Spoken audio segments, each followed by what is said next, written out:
Hi everyone, I'm Linda. Today I'm gonna read Little House in the Big Wood from page 10 to page 14. Laura and Ma watched the fire for several days. When the smoke stopped coming through the cracks, Laura would bring more hickory chips and Ma would put them on the fire under the meat. All the time there was a little smell of smoke and dirt, and when the door was opened, a thick, smoky, meaty smell came out. At last, Pa said the venison had smoked long enough. Then they let the fire go out. Pa took all the straps and pieces of meat out of the hollow tree. Ma wrapped each piece neatly in paper and hung them in the attic, where they would keep safe and dry. One morning, Pa went away before daylight with the horses and wagon, and that night he came home with a wagon load of fish. The big wagon box was piled full, and some of the fish were as big as Laura. Pa had gone to Lake Pepin and caught them all with a net. Ma cut large slices of flaky white fish, without one bone, for Laura and Mary. They all feasted on the good fresh fish, or they did not eat fresh, was salted down in barrels for the winter. Pa owned a pig. He ran wild in the big woods, living on acorns and nuts and roots. Now he caught it and put it in a pen made of logs to fatten. He would butcher it as soon as the weather was cold enough to keep the pork frozen. Once in the middle of the night, Laura woke up and heard the pig squealing. Pa jumped out of bed, snatched his gun from the wall, and ran outdoors. Then Laura heard the gun go off. Once, twice. When Pa came back, he told what had happened. He had seen a big black bear standing beside the pig pen.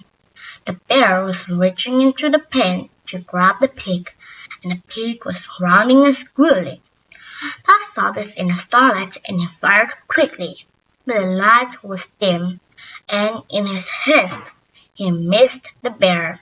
The bear ran away into the woods, not hurt at all. Laura was sorry Pa did not get the bear. She liked bear meat so much. Pa was sorry too, but he said, "Anyway, I saved the bacon." The garden behind the little house had been growing all summer. It was so near the house that the deer did not jump the fence and eat the vegetables in the daytime. And at night, Jack kept them away. Sometimes in the morning there were little hoof prints among the carrots and cabbage, but Jack's track was there too, and the deer had jumped right out again.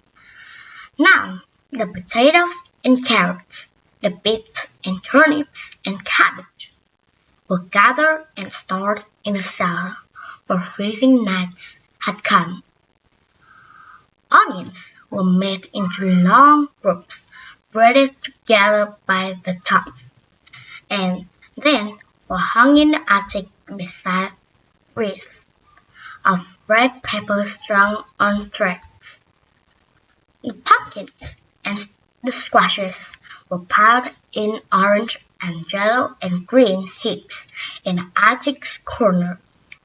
The barrels of salted fish were in the pantry, and jello cheeses were stacked on the pantry shelf. Then one day Uncle Henry came riding out of the big woods.